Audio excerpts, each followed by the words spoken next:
Estamos ao vivo e hoje a gente recebe aqui as professoras Gisélia e Antônia. Mas antes disso, se você não é inscrito no canal, Rian, recado para a galera.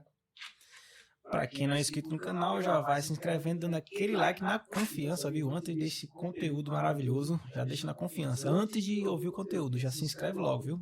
E já vai aí compartilhando com a galera. Lembrando que oferecimento aí Caldeval, nosso parceiro, né? Lembrando também, se vocês querem ser nosso parceiro, o QR Code vai estar na tela, entre em contato, o link também está na descrição. Eu sou o Siri. E eu, Selma, estamos aqui no Ideias de Fluxo, um programa criado especialmente para vocês. E hoje, com uma temática muito importante, muito polêmica, né? Muito polêmica, mas temos duas pessoas aqui maravilhosas. E que, gente, conhece aí o tema desde a barriga da mãe, então pode ter certeza que esse programa ele vai ser bem rico e com muitas informações. É isso, Selma. Para a gente iniciando, né? Eu gosto sempre de pedir para as convidadas se apresentarem. Façam uma breve apresentação aí para quem não lhe conhece. A gente tem esse hábito de várias pessoas já conhecerem a gente, mas sempre tem aquela pessoa que não conhece, então eu peço para que se apresente aí para quem não conhece a gente. Eu sou a professora Gisélia. Na verdade, a gente se apresenta como professora com a profissão, né? Sou Gisélia, professora, mas também sou assistente social. Nós moramos aqui em Teotônio, desde a formação da cidade, e nós contribuímos diretamente para o público através da nossa atividade, tanto da escola como da nossa atividade religiosa. Eu sou professora Antônia também, esse ano com cerca de quase 31 anos de trabalho nas escolas, contribuímos também, de alguma forma, né, para a educação em nossa cidade, tanto a educação intelectual como moral. E estamos aqui também para falar um pouquinho do Espiritismo, que é a nossa doutrina desde a barriga, como se diz, né? Não estranhem se eu chamar elas duas de professora, porque como elas disseram, elas são professoras há muito, muito tempo. Foram minhas professoras, então assim, a gente criou o hábito de chamar de professora, então pegar a gafe, Antônio, não, professora, desculpa, Antônio, então vai meio que misturar, mas é um prazer enorme. Para a gente começar... Para vocês, a gente hoje no momento... Eu posso pedir para elas fazerem uma coisa? Pode. Antes de a gente fazer qualquer pergunta, né? A professora falou... a professora, né? Por favor. Tá valendo. Tá valendo. Que desde o ventre da mãe. Então explica pra gente como foi essa questão de desde o ventre da mãe que vocês já estão na doutrina e... Isso. O espiritismo, né? A religião espírita aqui na nossa região, ela chegou primeiro em Junqueiro, num sítio, Olho d'Água, e minha mãe teve conhecimento através da Fortunata Pereira, que a gente chamava carinhosamente de Vó Fortunata. Ela foi para São Paulo, conheceu a doutrina e trouxe para cá. E minha mãe teve contato com essa doutrina aos 14 anos de idade. Então, quando ela se casou e a gente nasceu, nós já íamos para o Centro Espírita, que fica em Olho d'Água, aqui, né, depois da ladeira do Pau-Ferro, e a gente frequenta desde criança lá, desde o dia que nascemos. E não deixamos também, né? Nós temos essas atividades do espiritismo lá, no Olho d'Água, todos os sábados. E no ano 2000, nós fundamos aqui em Teotônio Vilela o primeiro centro espírita, ou de estudos espíritas aqui na nossa cidade. Desde o ano 2000, em 2000. E em 2011, nós fundamos oficialmente o primeiro Centro Espírita de Teotônio Vilela e estamos aqui. 26 anos já. Né? 26 anos, porque a gente sempre começa com estudo. A gente começa com estudo, as pessoas vão participando, vão conhecendo como é e vão ficando e aprofundando seus conhecimentos nessa área. Em 2011... nós fundamos o Centro Espírita, que fica localizado na rua Pedro Pereira, na rua do Magazine Luiza. A gente fala já sobre o centro, mas para a gente já decorrer assim, o nosso bate-papo, eu queria que vocês falassem para o pessoal que está assistindo, né, o que é o Espiritismo, que é uma coisa que o pessoal, eu vejo pesquisar muito. Se você colocar uma das frases pesquisadas no Google, é uma das perguntas que são bem pesquisadas. Então, por que não fugir do padrão? E eu queria muito que vocês falassem, desse assim uma definição do que seria isso. Bom, o Espiritismo, para nós, é o Consolador prometido por Jesus. Quando ele estava nos seus últimos momentos com os discípulos, né, os discípulos tristes, e Jesus conversa com eles, encoraja e diz: se vocês me amam, né, confiem, porque eu não vou abandonar vocês, mas mais tarde, né, meu Pai vai enviar um outro Consolador, o Consolador prometido, que ficará com vós, né, até a eternidade. Então, para nós, o Espiritismo é a terceira revelação. É o Consolador prometido por Jesus. Por quê? Pegando uma frasezinha, né, um pensamento do poeta Casimiro Cunha, ele sempre dizia, né, o Espiritismo é uma escola e o mestre amado é Jesus. Então, assim, o Espiritismo, para nós, é caminhar, é estar assim, caminhando, pegando a nossa cruz, como Jesus disse, né, pega a sua cruz e siga-me. É esse caminhar, é buscar entender os ensinamentos de Jesus. É considerado religião? Filosofia?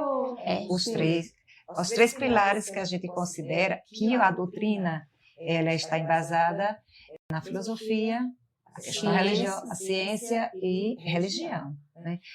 Filosofia porque a gente tem sempre essa curiosidade com relação à natureza do ser, de onde vem, para onde vamos, né? Esse transitar aqui na Terra. Então, todos nós temos essa curiosidade e é natural. Então, isso faz parte da filosofia humana. E a doutrina espírita, ela busca compreender e contextualizar para a gente, para facilitar a nossa vida, a nossa passagem aqui na Terra. Ela é ciência porque estuda tudo que tem na vida. Não é uma religião vazia. Ela busca acompanhar as ciências de todas as formas, a ciência científica, a ciência tecnológica. Ela é uma religião progressista. Né? A gente ela vem crescendo junto com a ciência, com a humanidade. Desde o primitivo ao processo da gente criar um sentimento de piedade, de amorosidade com o ser humano, como ser humano e para o ser humano. E ela é religião porque ela é uma religião cristã. E Zélia, assim, também colocando que é uma religião diferente. O Espiritismo não é uma religião como as demais, porque o Espiritismo ele não tem dogmas, não tem rituais. Algumas pessoas até se decepcionam, porque o Espiritismo não realiza casamento, não batiza, porque como é assim, o nosso modelo é Jesus. Jesus foi batizado para mostrar a questão da profecia, né? Mostrar o que os profetas já comprovar que era ele. Então ele foi batizado por João Batista para ter aquela comprovação da profecia, mas Jesus nunca batizou ninguém. Então, como o Espiritismo é assim mesmo, aprender os ensinamentos de Jesus, nós não temos um líder no Espiritismo, não existe um líder. Não existe, assim, uma liderança. Isso, não existe. Nosso único guia mesmo, modelo é Jesus. Existe uma organização, porque nós somos uma sociedade, estamos na Terra e precisamos disso. Mas ela não é uma religião totalmente diferente, porque ela é uma religião que pega mais o ensino moral do Cristo. Então, não é uma religião igual às outras. É para todo mundo ou só para quem é médium? Não. Para todo mundo. O Espiritismo, para toda pessoa que quer se autoconhecer, se tornar uma pessoa melhor, aprender os ensinamentos de Jesus na sua maior profundidade, porque é isso que nós buscamos, tirar aquele véu dos mistérios, né? Aquelas coisas que Jesus ensinou, mas que nós naquela época não estávamos preparados. Então, é para todo mundo. Inclusive, eu e a Zélia não temos mediunidade ostensiva. Nós somos as representantes do centro, aqui em Teotônio, né? Chama assim, coordenador geral, vice-coordenador ou dirigente. É pela questão burocrática. Burocrática, porque nós estamos na Terra, né? Jesus mesmo já falava essa questão, não vim destruir a Terra, a lei. Ele veio contribuir. E geralmente as pessoas falavam, mas Jesus pagava imposto, Jesus contribui. Claro que sim. Jesus pagava os impostos, contribuía com a sociedade. Então, a associação espírita, ela também tem os seus contributos com a sociedade. Está dentro da lei, tem que seguir a lei. Nós temos toda a regulação das leis religiosas do nosso país.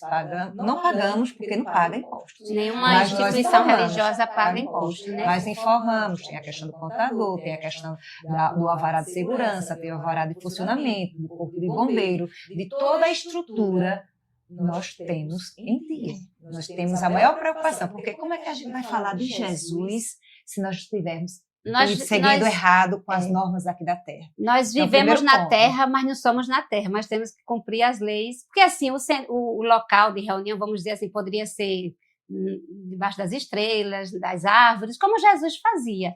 Mas a gente precisa reunir o grupo, né? Então, a questão de um local específico, e esse local, ele precisa de uma funcionalidade, como a Zélia falou, conforme as leis já têm. Então, qualquer pessoa, inclusive nós recebemos pessoas de outras religiões, querem conhecer, ficam um pouco, se sentem bem, depois voltam. É aberto para todo mundo, criança, jovem, nós temos estudo para todas as idades. Deixa eu perguntar. Hoje o espiritismo, assim, tá em alta, né? Hoje que eu digo assim, depois dessa embaraço aí na internet, tem muita gente trazendo esse tema à tona e expressando que teve contato desde criança, o que acontecia e continua acontecendo até hoje com algumas pessoas. E no caso de vocês já tiveram esse contato com... Espiritual? Sim, com o mundo espiritual. Como é, assim, a intimidade de vocês ligada a esse tema? Só antes de você responder, que a Tânia tem mais competência com relação à questão da mediunidade, né? Aquela que nos oferece mais os cursos, nos prepara mais com relação a isso. Mas com relação à questão da curiosidade de vocês pegam espírito, você recebe espírito, que é isso que as pessoas mais falam. Pegar espírito, todos nós pegamos. Sabe por quê? Se eu pego em você aqui, eu estou pegando um espírito, porque você é uma matéria, é um espírito materializado. Um espírito que está no corpo material. Então, se você, quando um indivíduo morre, você não tem mais um espírito aí. Então, quebra esse tabu físico, né? Quebra esse tabu das pessoas dizer, é vocês que pegam espírito. Todos nós pegamos. Espíritos estão no corpo material, né? No contato um com o outro. Agora, com relação à questão da mediunidade e esse contato direto com o mundo espiritual, aí não só a gente, mas muitas pessoas têm. Né? Muitas pessoas têm esse contato de ouvir, de ver, né? de conversar, né? Até mesmo de ver espíritos materializados, de aparecimentos de material, de coisas, de objetos.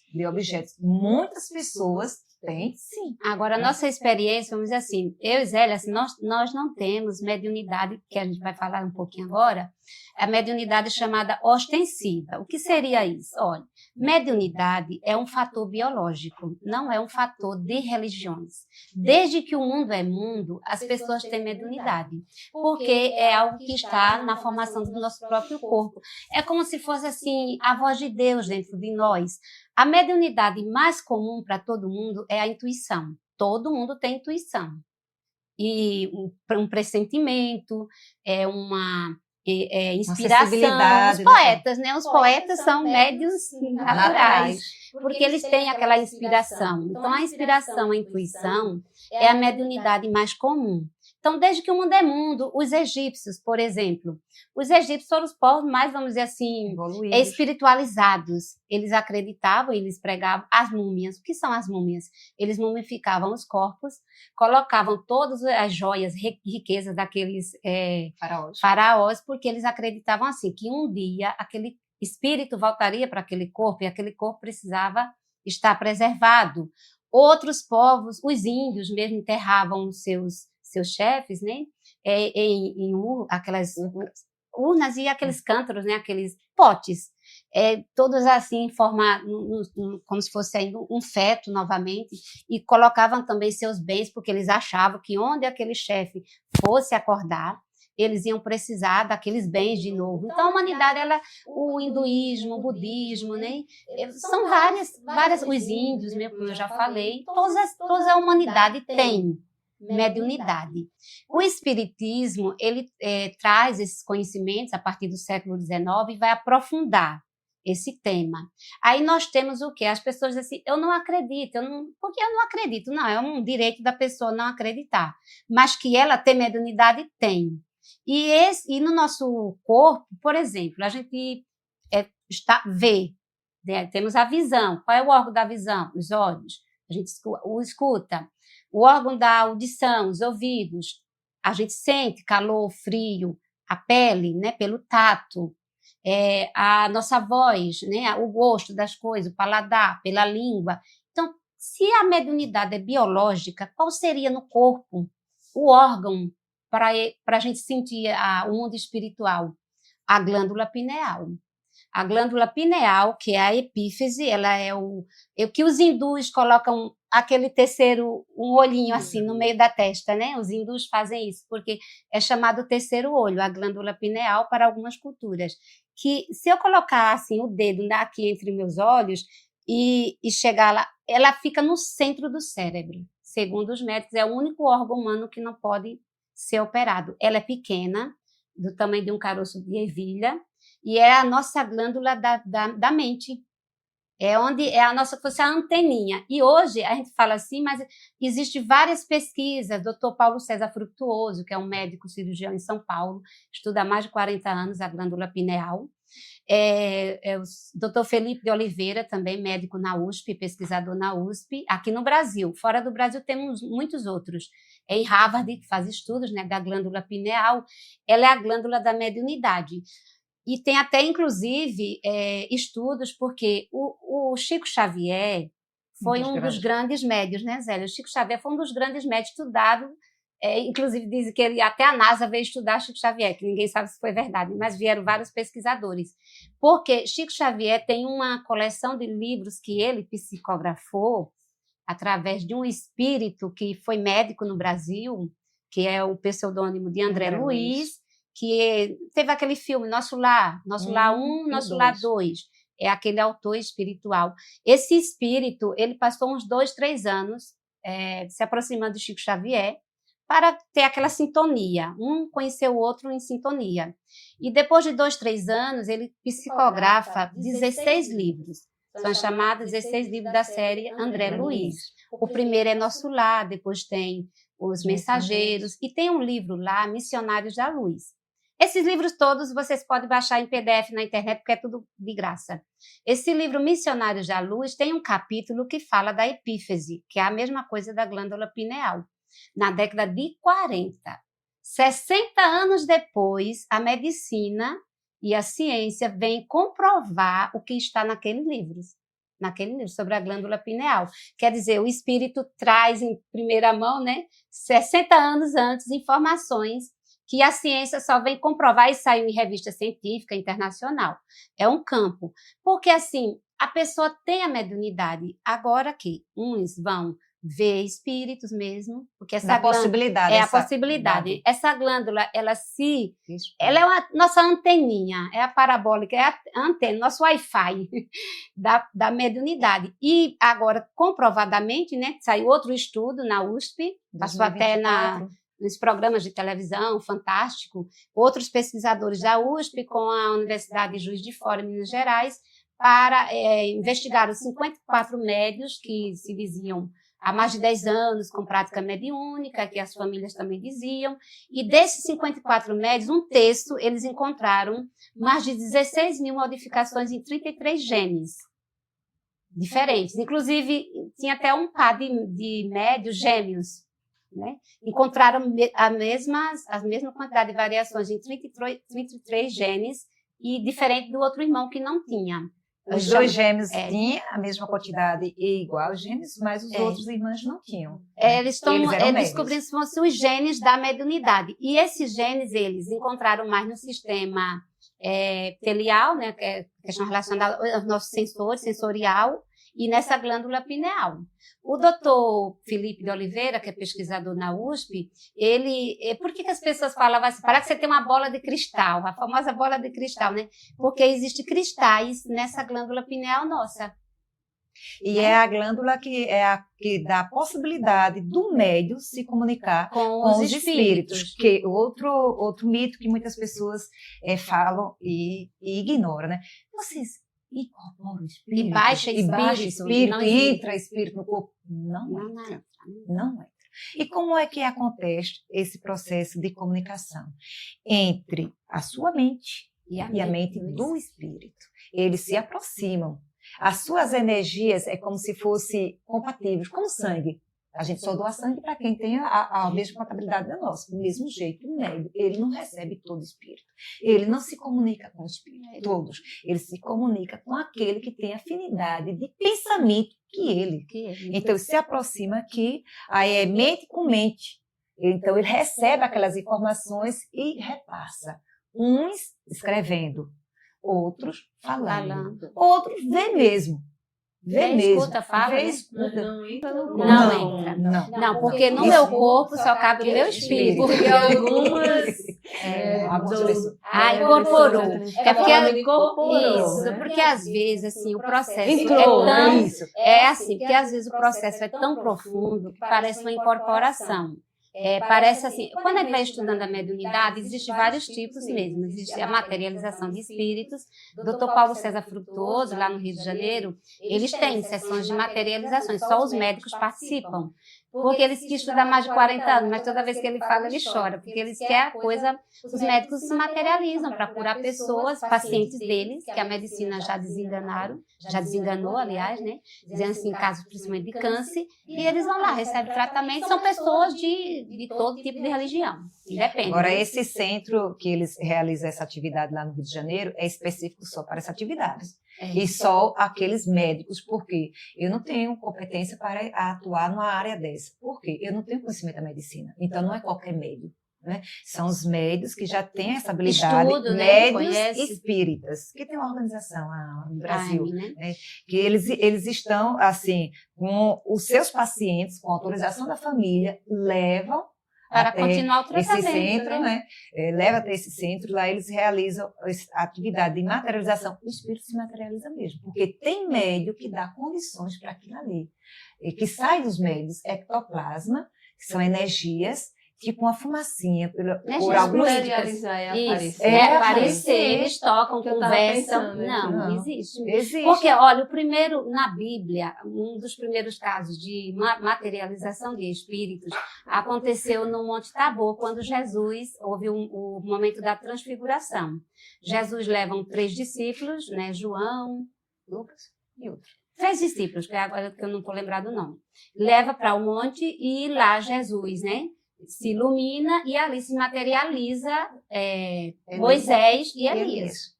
Na Bíblia tem, no Testamento, no Novo Testamento, né? Essa materialização. Então, Jesus foi o maior médio da humanidade. É o maior médio da humanidade, né? Jesus expulsava os ditos demônios. Que eram os ditos demônios? Os espíritos.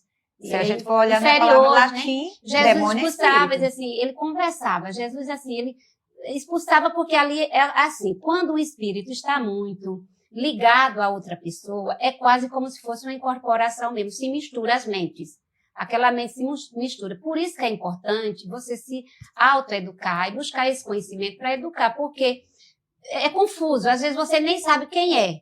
É a sua ideia ou de quem? Porque você tem que estudar. Essa ideia que está aparecendo na minha mente é minha. Por que a pessoa mudou assim de repente? Tem uma personalidade, ficou de um jeito. Às vezes ali as mentes estão se misturando, né? Porque o médium está captando. É como se ele estivesse captando muitas mentes de outros ao mesmo tempo. Mas ele não está conseguindo expressar, né? Isso, identificar. Então, só o estudo, pelo estudo e pelo autoconhecimento, é que você, com o tempo, vai aprendendo a distinguir quando uma ideia é sua, quando não é. Então, assim, quando isso acontece com os jovens, é um pouquinho mais complexo.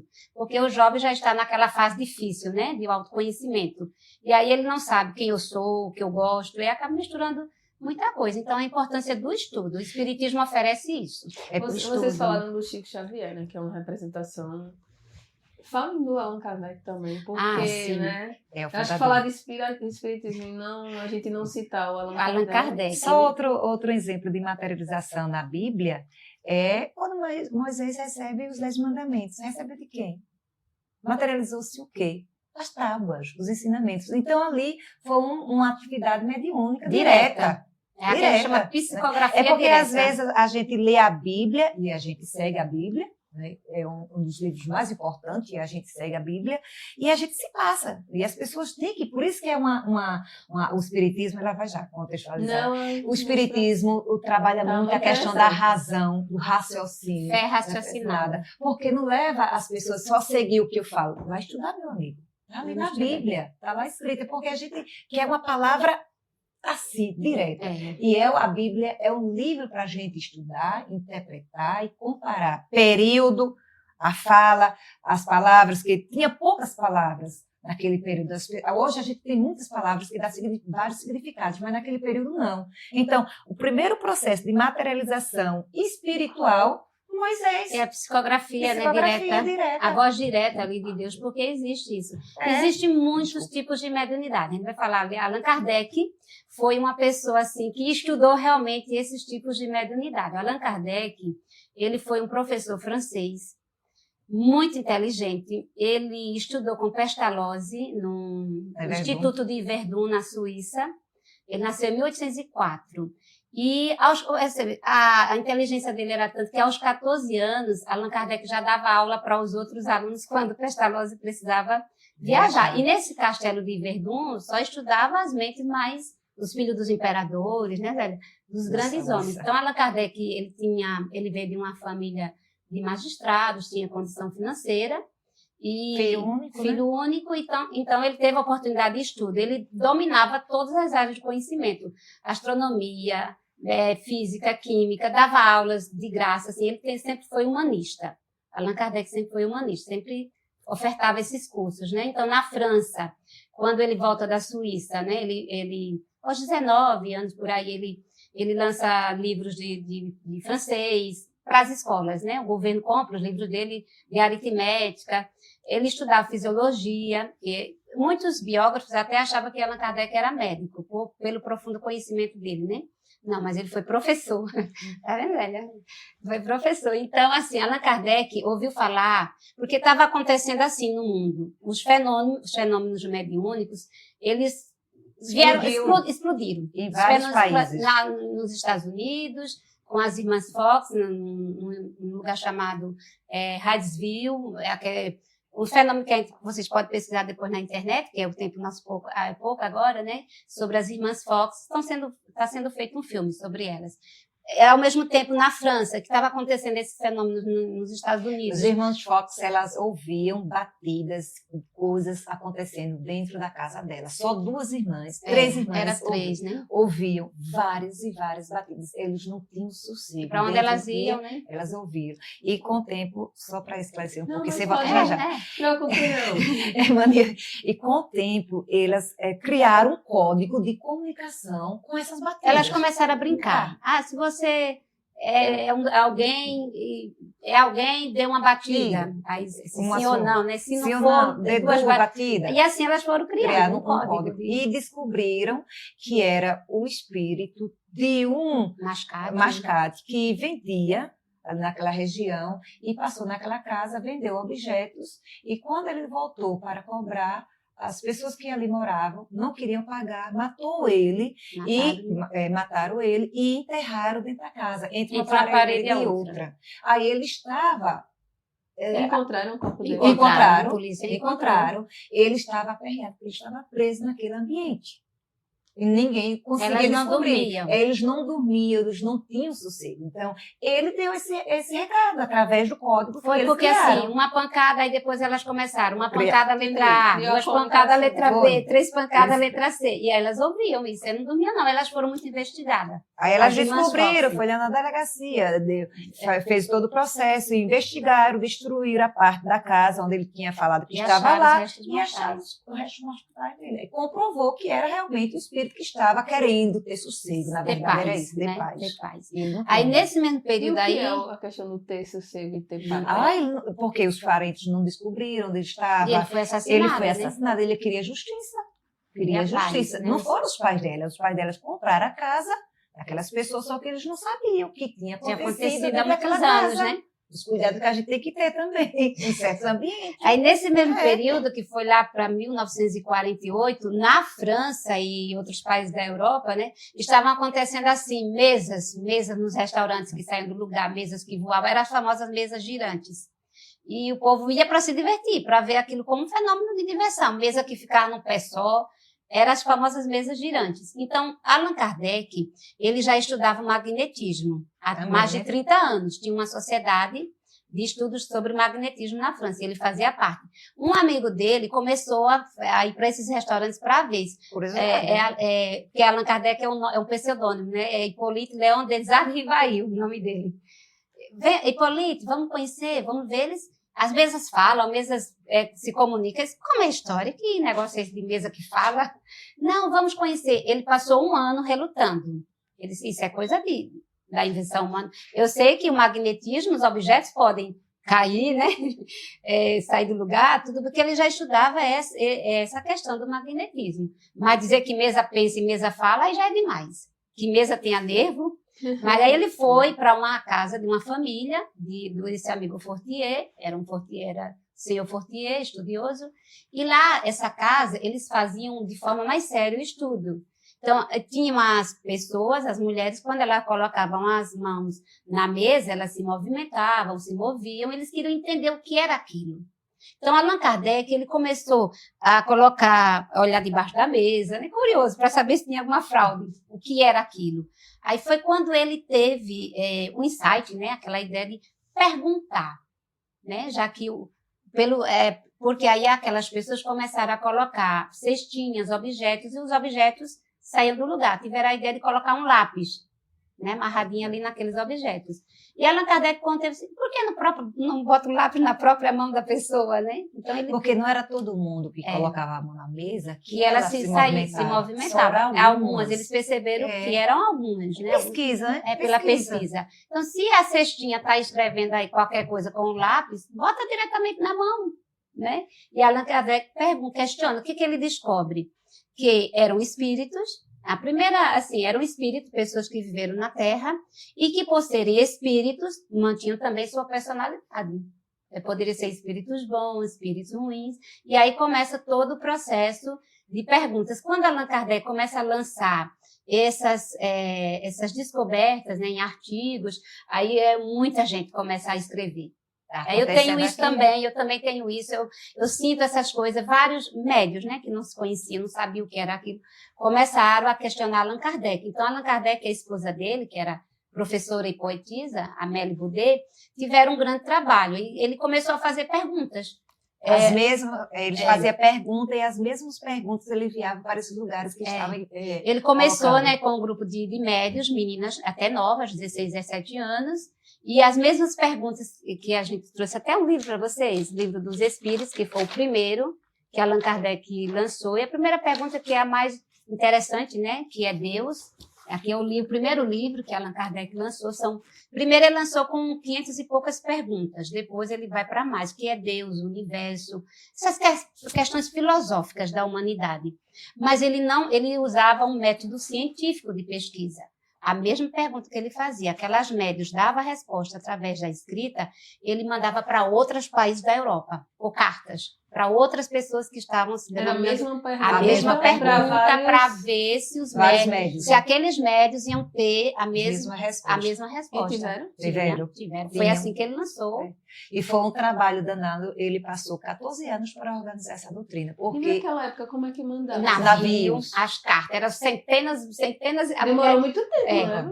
Mas assim, ele era uma mente tão brilhante, ele, com a ajuda da esposa dele, né, e outros companheiros também de pesquisa, que Allan Kardec, para você ter uma ideia do preparo dele, ele conheceu essa história das mesas girantes quando ele tinha 50 anos. 50 anos de idade. 53 ele lança o Livro dos Espíritos, aí não parou mais. Ele teve cerca de 14, 15 anos para organizar todo esse conhecimento em forma de religião. Então, não foi qualquer pessoa, né? Ele foi uma pessoa preparada. Allan Kardec é um pseudônimo, ele diz... Eu não sei. E o que ele descobriu sobre as mesas rodantes? Que eram os espíritos que estavam querendo se Tinha comunicar. Alguém naquele ambiente que tinha condições físicas, mediúnicas, que dava condições dos espíritos se mexer ali. Como eles não tinham ainda a habilidade do conhecimento que é através da mente, os espíritos se manifestavam derrubando coisas. Olha, inclusive Fazendo coisas, objetos, tem voarem, muitos fazendo pesquisadores da ciência que estudaram na época. O William Crook, que é um grande cientista. O William Crook, ele foi, vamos dizer assim, contratado pela rainha na época para comprovar que isso era mentira.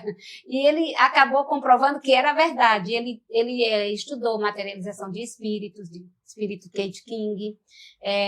Ele estudou... Era a rainha de qual país? Da Inglaterra. Da Inglaterra. Ele não só é verdade, como está aqui a prova que é verdade. Nós temos o autor do Sherlock Holmes, Conan Doyle. Conan Doyle estudou o espiritismo, ele lançou um livro que é o Espiritismo. Essa invasão toda desses fenômenos mediúnicos ele chamou de uma invasão organizada. Coletiva. Coletiva, né? Porque foi tudo no tempo certo. Porque Jesus lá atrás diz, eu vou enviar um Consolador que vai vos esclarecer sobre coisas que Jesus falou na época, mas nós não estávamos preparados. Então, esses fenômenos acontecem no quê? No período século das luzes. Século XVIII a XIX, na França, onde as pessoas estavam saindo da obscuridade, do absolutismo, de que só os reis controlavam, de que só a igreja controlava, as pessoas não podiam pensar. Então, quando surge o iluminismo, essa explosão. Esses fenômenos. Vocês veem que hoje em dia... As pessoas estavam mais preparadas. Hoje em dia, esses fenômenos diminuíram, porque assim, o objetivo foi chamar a atenção para o mundo espiritual, que ele existe de fato, e para a gente investigar esse mundo espiritual, que é para onde a gente vai retornar. Né? Ninguém foge dessa realidade. Nós vamos retornar. Para onde? Como é que vocês veem essa galera que diz que, de acordo com a Bíblia, e tem lá, né? A gente não pode se comunicar com os mortos, nem pode ter... Como é que a religião de vocês encara essa definição que tem na Bíblia? Moisés proibiu. Não proibiu? Proibir, só se proíbe é o que acontece, né? Então, ele proibiu. Quando Moisés proibiu, porque as pessoas realmente só procuravam para saber coisas do mundo material, onde tinha ficado a fortuna, com quem deveria dividir os bens, eram questões materiais. Se casar, se ia ganhar a guerra, eles procuravam para esse sentido, para ter uma satisfação do mundo material. Guerras, né, as disputas. Então Moisés proibiu, realmente. Você só proíbe o que de fato existe. Mas hoje, né, assim, a comunicação também, por quê? Olha, se você não estuda, você não acredita em vida após a morte. Você não tem, é um materialista, né? Vamos dizer assim, não acredita em nada disso. Algum parente seu desencarna. Só que esse parente começa a ficar perto de um médium. E o médium desencarnar. Morrer, né? Sair da carne. Sair da carne. Desencarnar. Morrer, né? Como morrer. É porque a gente, só explicando, a gente acha uma palavra muito, muito forte. Porque morrer é o fim. Desencarnar é sair da carne. E a gente entende a morte como uma passagem. Então, você saiu da carne, você desencarnou. Deixa eu fazer uma pergunta nesse meio termo, que eu tenho essa curiosidade. Quando a gente morre, a gente esquece o que viveu? Não. Entende o que eu quero dizer? Mas esquece em algum momento que é para voltar a ser não. A gente vai falar. Aí não é uma questão assim, aí desencarna. Segura. Morre a pessoa, aí fica perto de um médium, o médium sentindo, tá aperreado, tá sentindo aquela presença. Não tem como aquela pessoa ir contar para você que você não acredita, você não vai acreditar. Então, assim, muitas coisas ficam assim em silêncio. Ora, né, a oração, faz muita prece para aquela pessoa.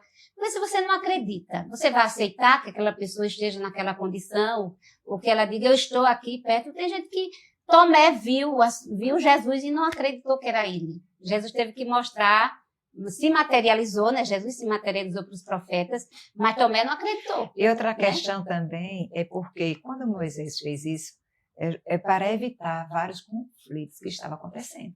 Não só as pessoas iam por curiosidade e queriam respostas pessoais, e isso estava levando conflitos de briga entre as pessoas. Né? As pitonisas davam a resposta. Pitonisas eram as médias, era o nome que se dava a médias. Né? Pitonisas, também as pessoas são gnomos, né? Quando fala gnomos, pitonisas, profeta é tudo mediunidade, é a mesma coisa. Então, para evitar isso aí. O espiritismo também tinha essa prática da mediunidade, era aberta ao público. As pessoas no começo iam para as palestras públicas, que é o contexto, a base, né? Que é a explicação do evangelho de uma forma mais clara possível para a gente, é o lado moral. E, pois, a parte da palestra, eles faziam atividade mediúnica, daqueles médios da casa, que se tem casa que tem médio, alguns não tem, né, não precisa, né, uma atividade específica, então eles faziam aquelas atividades e recebiam, se comunicavam e falavam, só que tinha gente na plateia que não acreditava. Então, é justamente isso. E era parentes, às vezes parentes que diziam que estava precisando de uma prece, que não estava no lugar bom, que o que fez não foi o correto, que os parentes deveriam mudar de postura, que não era pelo aquele caminho. Não acreditava, achava que morrer já se transformava em anjo. Ia já direto para o céu. Mas a doutrina espírita nos esclarece que tal vida, tal morte, gente.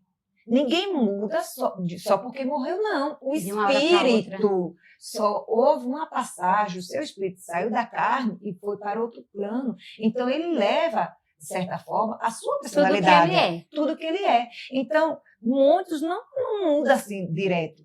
Então, se saiu com conflitos entre parentes, se não perdoou, se tinha conflitos com outras pessoas, se tinha intrigas, se tinha confusão, se deixou problema com a família, leva aquela preocupação, minha gente.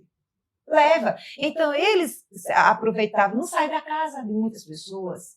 Então, acontecia esse processo das comunicações e os parentes não acreditavam. Não gostavam de ouvir. Não fala o nome, mas a pessoa que sabe. Quem é do seu parente, a linguagem, o contexto, os problemas, o que ele fala, a pessoa entende, ninguém é doido. Né? A pessoa entende, só que não gostava de saber que seu parente estava naquela condição ainda. Então, para evitar conflitos, a doutrina achou não é que seja, mas conveniente evitar ser privativo. Porque o objetivo da mediúnica é ajudar, conversar com aqueles irmãos e ajudá-los através da prece, do esclarecimento. Não é porque o espiritismo não tem essa questão de adivinhar as coisas, não tem isso, né? O espiritismo é a doutrina cristã. No espiritismo não tem isso. De adivinhar as coisas, assim, você procurar. Tá. Procurar alguém assim, eu quero adivinhar o que é que vai acontecer, eu quero adivinhar com quem eu devo casar, essas coisas. O espiritismo não realiza isso, né? O objetivo da mediunidade é ajudar, se autoeducar, se tornar uma pessoa melhor. E usar esse conhecimento para ajudar o próximo. Não, inclusive, como diz Jesus, né? Dai de graça o que de graça recebeste. No espiritismo, não existe no espiritismo de Kardec. A mediunidade é para ajudar o próximo, com prece, orações, e tudo é gratuito. Quando fala do espiritismo de Kardec, porque tem outros... Tem outras religiões que usam o termo. Usa o termo. Assim, o espiritismo é só um. Não existe espiritismo de mesa branca, mesa alta, mesa baixa. O espiritismo é organizado por Allan Kardec. Por que ele usou esse nome espiritismo? Porque o espiritualismo sempre existiu no mundo, que é a crença em algo além da vida. Todo espiritualista, ele acredita que existe algo depois que morre. E a comunicação com os espíritos, que muitas outras religiões dão nomes diferentes, né? Orixás, e tudo deve ser respeito, santos, né? Chamam de santos. Nós denominamos como espíritos superiores, que já alcançaram um grau de evolução. E todas as crenças devem ser respeitadas, né? Então, no espiritismo, nós não utilizamos a mediunidade para ganhar dinheiro, para adivinhar coisas, saber da minha vida passada, futura. Do futuro. Não, isso é um fenômeno natural que pode acontecer, mas com o intuito de mercantilizar, né? Vamos dizer assim, a mediunidade, não. Nós seguimos o preceito de Jesus. Dai de graça o que de graça recebeste. As casas espíritas que são filiadas à Federação Alagoana e à Federação Espírita Brasileira. As filiadas, organizadas, seguem o movimento espírita. Se você espírita. for no centro espírita e disser, mas a gente precisa de dinheiro para ir. Não é espiritismo. O espiritismo é tudo gratuito. No espiritismo, nós não pagamos dízimo, respeitamos porque nós seguimos o Novo Testamento, né? A base é o Novo Testamento, é a partir de Jesus. Então, no espiritismo, nós não pagamos dízimo, nada é cobrado, nem presente se pode receber, vamos dizer assim, para agradar aquela pessoa que lhe atendeu, nem elogio. Porque Allan Kardec sempre falava, o maior perigo de um médium é a vaidade. Até o elogio pode acionar... E como se sustenta o centro? Sim. O centro espírita, a casa espírita, para a sociedade é uma associação filantrópica sem fins lucrativos. Inclusive está no seu estatuto, que é registrado na Receita Federal e tudo mais. Então, assim, é uma associação onde as pessoas colaboram de forma voluntária. Os sócios, né, aquelas pessoas que se associam, para o quê? Pagar a conta de água, de luz, internet, uma reforma, uma limpeza. Mas todo trabalhador espírita no mundo inteiro é um trabalho voluntário. Cada um tem que ter o seu trabalho para se sustentar. É todo um trabalho voluntário. Todo. Agora, com relação a essa questão que você diz, mas há espíritas que adivinham, que falam, que prevê, há pessoas espiritualistas. Espíritas não fazem esse tipo de atividade. De dizer, a pessoa, a médium que tem essa possibilidade de ver o futuro? Tem. De ver o que acontece? Tem. Prever coisas, né? É um tipo de mediunidade. Prever, está pressentindo o que vai acontecer, é o pressentimento, né? Prever que vai acontecer um acidente, prever a morte de... Pode sim acontecer, mas isso são casos raros e você não deve nem expor isso. Quando você é uma pessoa séria, nem expõe isso, né? Certo, vocês abordaram em várias coisas, eu tenho umas 10 perguntas aqui já listadas. E a gente fala demais. Vamos por partes. A gente não respondeu a da Selma. A gente não respondeu a da Selma, se o espírito continua consciente, né? Pós-morte, assim, quando a gente morre... Isso é uma curiosidade. Né? Olha, quando a gente morre, tem um processo natural de perturbação. Essa perturbação é natural, porque é como se fosse uma cirurgia. Você faz uma cirurgia, quando volta meio perturbado, né? Pós a anestesia. Então, sair do corpo, morrer, não dói. Isso que foi comprovado. Morrer, sair do corpo não dói. O que pode doer é a sua ligação com aquele corpo físico. A lembrança da doença que você desencarnou, né? Que você morreu, pode trazer alguns traumas. Esse processo de perturbação é natural. Agora, o tempo dessa perturbação varia de pessoa para pessoa. Como era você no mundo? Você era uma pessoa mais espiritualizada? Você estava buscando mais esse autoconhecimento? Tudo isso facilita. Agora, se você for uma pessoa muito do mundo, muito materialista, entendeu? Muito apegado ao dinheiro, às coisas da terra, aos bens materiais, a pessoas, esse desligar vai ser mais complicado. Aí requer o quê? Muita oração, muita ajuda. O próprio Kardec conta aí um caso de um rapaz que era muito do mundo, muito de festa, de farra, e ele, naquele tempo, era carruagem, né? Então, ele viajando de carruagem, caiu da carruagem, morreu. Um acidente. E quando ele morre, alguns dias depois, ele se vê perto de um conhecido da cidade, que ele já sabia que estudava o espiritismo, ele tinha mediunidade. O espírito, né? O espírito se ligou a uma pessoa da cidade dele, que estudava o espiritismo com Kardec. Então, ele se ligou ali e ficou agoniado, pedindo socorro, pedindo ajuda, porque ninguém mais via ele. Ele pedia socorro, ninguém via ele, né? Então, esse médium captou a presença dele, e no momento oportuno, né, de oração e prece no Instituto Espírita, ele dá comunicação pela psicografia, está pedindo ajuda, pedindo prece, que ajude ele, que ele não está conseguindo sair do lugar onde ele foi enterrado, do cemitério. Ele estava sentindo as dores da decomposição, dos germes comendo ele, pelo amor de Deus, ele estava pedindo prece. O que ele pedia, oração. E aí, a partir de vários momentos, né? Ele volta umas 3, 4 vezes, em semanas seguidas. Ele diz, eu estou melhorando, mas continue agora. Por último, ele pediu, eu sei que eu só vou conseguir sair de perto do meu corpo, que está em decomposição, se vocês forem lá no cemitério, fazer uma prece lá, para me ajudar lá. Aí eles se juntaram e foram no cemitério, no túmulo dele, rezaram, oraram, pediram, né, o anjo da guarda, a Deus, a espiritualidade amiga, Jesus, que ajudasse a retirar ele dali. Foi quando depois ele volta e diz que estava bem. E qual é o próximo passo aí? Saiu do corpo. A questão do sair do inferno, que é uma curiosidade. Para o espiritismo não existe céu e inferno. São momentos... Explica isso, professor. São questões, vamos dizer assim, morais. Às vezes a pessoa está em vida vivendo o inferno. Quando você tem conflito, problema, você está vivendo o inferno. Então, é uma questão não de local. O espiritismo não acredita. Não é uma questão geográfica. Geográfica, né? De você morrer, vai para o céu de você fazer... A gente segue o ensinamento de Jesus. Na casa do meu pai há várias moradas. Essas moradas podem ser lugares realmente bons, melhores. Aí varia também conforme o seu estilo de vida ou a sua pessoa. tem um lugar que para os católicos seria, vamos dizer assim, o purgatório, que é um umbral. Umbral é feito do lugar dos pensamentos por afinidade. E as pessoas, você vê grupos de amigos, quando se juntam na escola, não se junta por afinidade? Aqueles que gostam de gazear a aula, parece que é uma chama, né? Se juntam. Aqueles que gostam de estudar se juntam. Quando a gente desencarna, quando a gente morre, a gente vai para lugares assim, de acordo com a afinidade com aquelas outras. Quem gosta de beber, continua ali. E vão procurar os bares, vão procurar pessoas que gostam de beber, até você sair daquele estágio, você querer se modificar. É do espírito. Quando a gente morre, a gente continua sendo o que a gente é. Quando você acorda, você vai tendo consciência daquilo que você viveu. Essa consciência pode acordar aos poucos, as lembranças, né? Ou demorar mais. Mas isso não significa que você não tem ajuda. A partir do momento que você queira realmente, enquanto espírito, sair daquela situação lamentável que você está, que o espírito está, ele pedindo com o coração, com a alma mesmo, de verdade, os trabalhadores do bem chegam, porque Jesus não abandona nenhum de nós. Nossa Mãe Maria Santíssima não abandona nenhum dos seus filhos. É só pedir. Né? Deus não ia abandonar, eita, agora foi e voltou, abandonar nenhum dos seus filhos.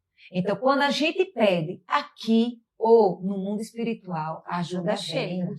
É a prece, é a nossa comunicação com o mundo espiritual. E esse processo, assim, tipo, a gente falou, aquele índio que deixou o chefe dele ali no pote, que ele possível voltaria. Como é essa questão do voltar?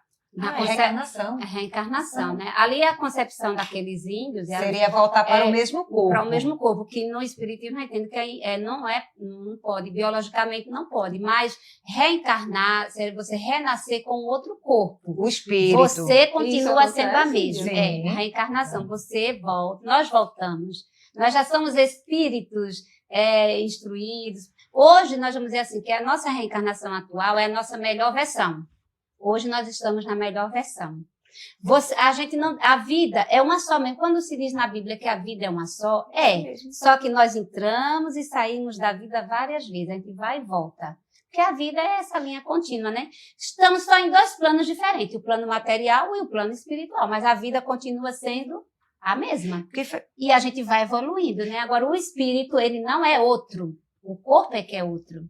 Só que o nosso corpo, ele é consequência também, resultado daquilo que a gente fez nas nossas vidas passadas. Mas a gente não lembra do que fez. A gente não lembra. Graças a Deus, graças a Deus. O esquecimento, né, Zélia? É uma dádiva divina. Porque você imagina, você lembrar de que seu irmão, porque Jesus falava assim, o inimigo está dentro da própria casa. Geralmente a gente se volta para conviver com as pessoas os mesmos afetos, os mesmos desafetos. Pessoas que a gente se desentendeu e geralmente a gente volta para o mesmo lar, na mesma família. Os mesmos. Para a gente aprender a amar, reaprender a amar. Vocês já perceberam que geralmente, assim, numa família, a gente tem mais afinidade com um do que com o outro. E geralmente tem aquela pessoa que, infelizmente, vou usar o termo pejorativo, é a ovelha negra da família. Esse termo que não é... É um termo pejorativo, como eu acabei de colocar, que não é o correto, mas a gente escuta isso. Minha gente, de onde veio isso? Foi criado aqui. Deus coloca a gente com os grupos pelas quais a gente andou juntos em alguns momentos e a gente criou atrito ali dentro. Para a gente progredir, como Jesus colocou, todos aqueles que querem chegar ao meu Pai, primeiro passa por mim. Ninguém chega com imperfeições. Nós precisamos progredir, nós precisamos evoluir. E a gente precisa se perdoar. E muitas das vezes, num momento, a gente não consegue isso. Uma encarnação não consegue. Então, a gente volta em posições diferentes, vamos dizer assim, posições de parental diferentes, mas com os mesmos as mesmas pessoas, né? Com o objetivo de, como parente, como amigo, como irmão, como um pai, como filho, a gente recomeçar. Por isso a necessidade do esquecimento. A gente começa do zero, vamos dizer assim, para a gente voltar a ter um laço de amor para quebrar essas coisas ruins. Só que esse esquecimento, ele não é total, porque a gente tem a intuição. Né? A gente tem, assim, aquela certeza. Às vezes uma repulsão, eu não me identifico com essa pessoa, eu não gosto, esse parente não... Né? Não entra, não encaixa. A gente tenta conviver porque é família, mas é complicado, porque a gente está com aquelas... São, assim, como se fossem resquícios de memórias, né? Lugares que a gente já viajou. Então, a reencarnação, ela também, ela explica a justiça divina. Porque seria muito fácil você, assim, a humanidade hoje, né, você, a pessoa aprontar, cometer crimes e não ter consequência nenhuma, então qual seria o sentido da vida, né? Ela não ter que... Jesus Reparar, dizia, né? A humanidade só terá paz quando nenhuma gota de sangue humano for derramada, né? Então, não sair daqui sem que seja pago o último ceitinho. Sair daqui é o quê? A gente vai e volta. E hoje, como a gente está vivendo mais, a gente até brinca, né? A gente não está precisando reencarnar tanto para colher. A colheita já está sendo meio que imediata. Porque a gente está vivendo mais. Nossa média de vida na Terra está crescendo. Vocês né? vejam que tem pessoas que passam a vida inteira aprontando. E as pessoas dizem, isso infeliz, passa a vida inteira fazendo coisa e não acontece nada. Pensa que não, dá uma reviravolta. Hoje e a colheita, vida começa né? a cobrar aquilo que fez. A justiça. Quem primeiro sofre é a própria pessoa. Professora, sobre aqueles casos daquelas crianças que nascem com aqueles dons extraordinários. Isso. Eu vi um caso de uma criança muito pequena, acho que 4 anos, 3 anos de idade, tocando piano. Isso. Extremamente... É a reencarnação. A Ali, lembrança a memória. aguçada. E outra, falou o nome das pessoas, dos pais, que tipo, lembrou de tudo. Isso. Lembrou que tocava piano, lembrou o nome da pessoa. E como é concebido isso? No ventre da mãe? Não, é o Como espírito. que o espírito ele chega na criança ali, não seja... Olha, porque assim, nós temos o corpo físico. Claro, o corpo físico é consequência. Se a gente quiser ter um corpo também mais saudável e melhor, devemos nos preocupar com isso hoje. Então, a memória do espírito, ele fica no perispírito, que é o que as pessoas chamam de fantasma. Eu vi o fantasma, eu vi o espírito fulano e tal. O espírito é a energia, a nossa inteligência, ele não tem forma. Para adentrar o mundo material, a Terra, ele precisa... ter o corpo físico, mas entre o corpo físico e o espírito existe o perispírito. O intermediário. É o intermediário, que é onde fica a nossa memória espiritual. Tudo que a gente faz hoje, tudo que a gente pensa, pensamento negativo, tudo que a gente aprende vai para a memória espiritual. Ali é tão forte, aquela inteligência é tão latente, que quando completa 2, 3 anos, que é onde o cérebro está bem ativo, aquelas memórias são tão fortes que não dá para suportar, né? Vem logo à tona. Eles são espíritos mais evoluídos naquela área. É a prova da reencarnação. Porque Deus seria justo fazer que nascesse uma criança assim, super inteligente e a outra tão com uma dificuldade de aprender? Seria justo isso? Ou outras nascem com a saúde perfeita, né? E outros já nascem com deformidades, com doenças que às vezes tem que operar já bebezinho. Então, onde estaria a justiça divina? Então, nós somos herdeiros de nós mesmos. Outra coisa, Rian, é a questão também do tempo. Muitas das vezes há espíritos que reencarnam, que voltam num espaço de tempo muito curto. Morreu com 4, 5, 6 anos.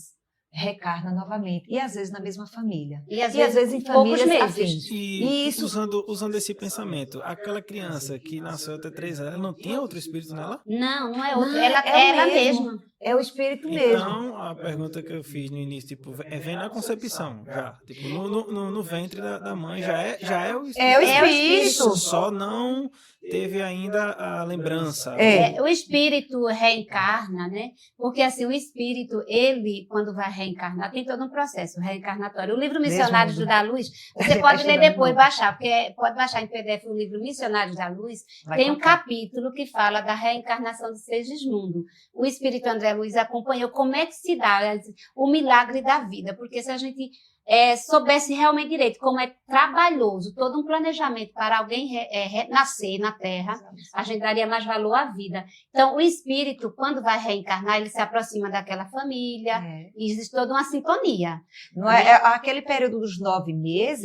É uma aproximação. É uma aproximação, mas antes dos 9 meses, o espírito já está ali reverando aquela família, por naquela perto, casa. né? Assim, entrando em sintonia com Ele aquela... que decide, escolhe a família Não. onde ele vai Muitas entrar. vezes Muitas tem vezes sim. permissão. Muitas vezes sim, outras vezes é de forma compulsória mesmo. Você vai ter que reencarnar ali naquela família, quando não é bem aceito, né? às vezes ele nem sabe, nem sente. Mas é Deus que decide? Não. Deus permite. Tudo é a lei de Deus, né? Tudo é a lei de Deus. Deus tem os seus trabalhadores que atuam nesses campos aí. Jesus, para nós, que é o guia e modelo da humanidade, é como se fosse o espírito mais evoluído, que já chegou no alto grau de evolução. Mas existem outros espíritos, que a igreja vai chamar de santo, né? Que outros vão chamar de orixás. Para nós são espíritos evoluídos. Mas tem essa ampla compreensão desses fatos, de como ocorre o nosso planejamento reencarnatório. São os chamados trabalhadores de Deus. É tudo com a permissão dele. Mas né? aí a professora falou que alguns vêm em menos tempo, outros em mais tempo. É de acordo com a necessidade de cada um. Vamos dizer assim, há espíritos que precisa reencontrar. Por exemplo, ele morreu, mas deixou muitos conflitos aqui. Então, aquela família está muito desorganizada.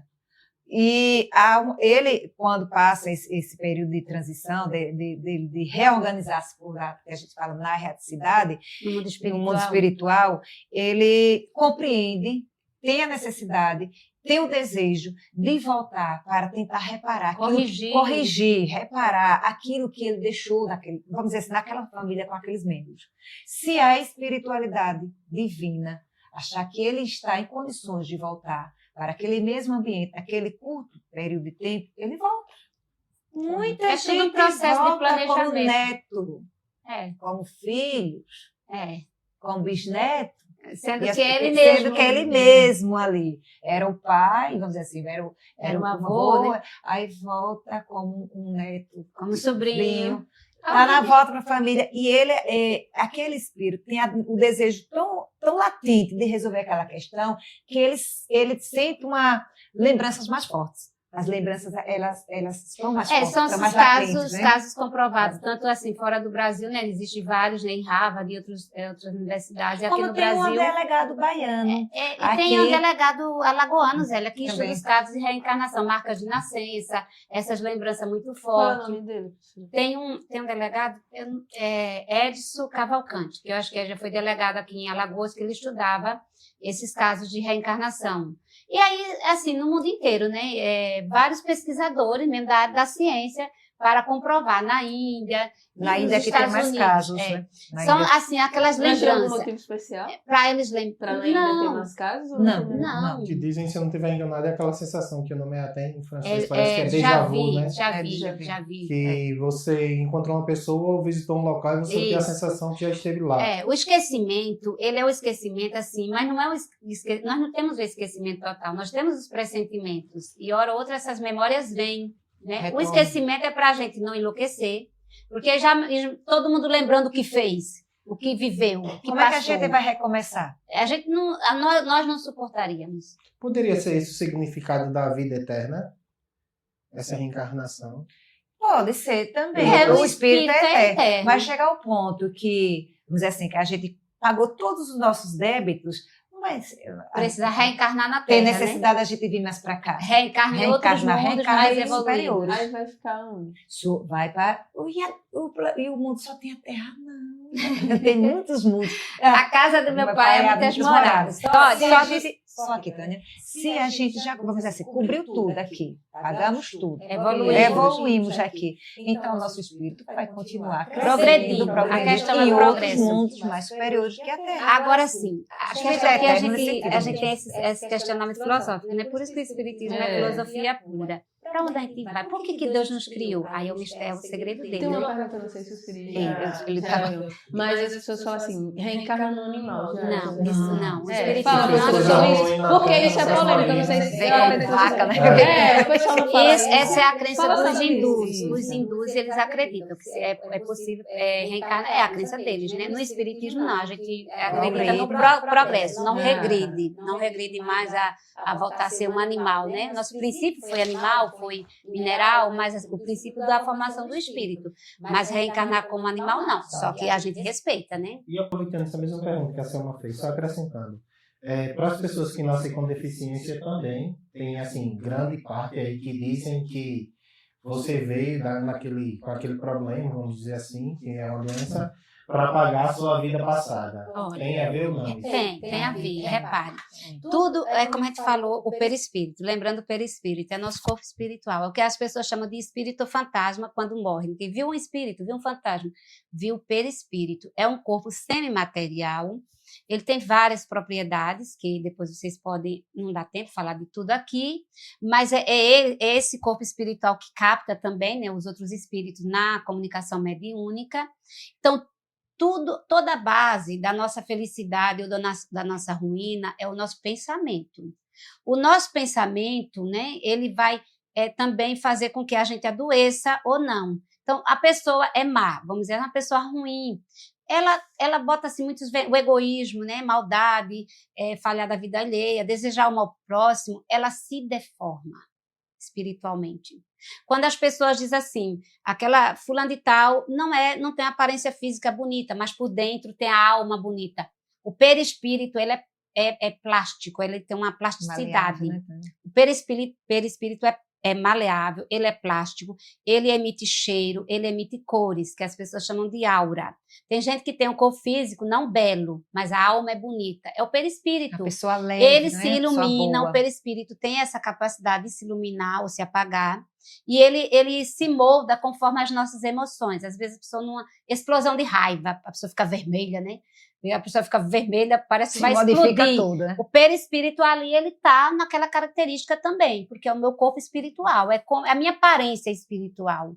Então, tudo que eu faço de ruim, tudo que eu faço a pessoa que comete crimes, que transgride a lei de Deus, deforma a sua aparência espiritual. Porque a aparência espiritual é como está seu espírito naquele momento. É um espírito assim, degradado pelo crime, pelo erro, pela maldade, aquele perispírito dele vai se deformando. E às vezes chega a um nível que perde a forma humana. Perde a forma humana mesmo. Vira um aspecto de bicho.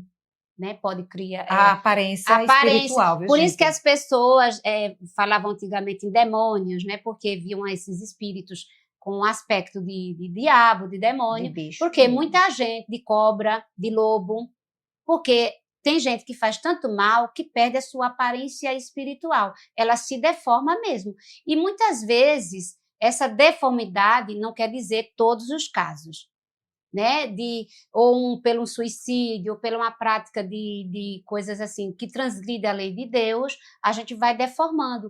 Outras vezes é pelos crimes que a pessoa cometeu. Por exemplo, a gente sabe de um caso, né, pessoas que roubavam muito, demais, não tinha controle. Então, quando desencarna, né, quando morre, passa um tempo e vai reencarnar, a própria pessoa pede, eu quero nascer sem as mãos. Não quer dizer que todas as pessoas que nasçam sem as mãos é porque foi ladrão. Existem os casos e casos. Cada caso é uma explicação. Então, pode acontecer. Outros pelo suicídio, né? Pela questão do suicídio, seu corpo ainda está totalmente deformado, então vem com alguma deformidade.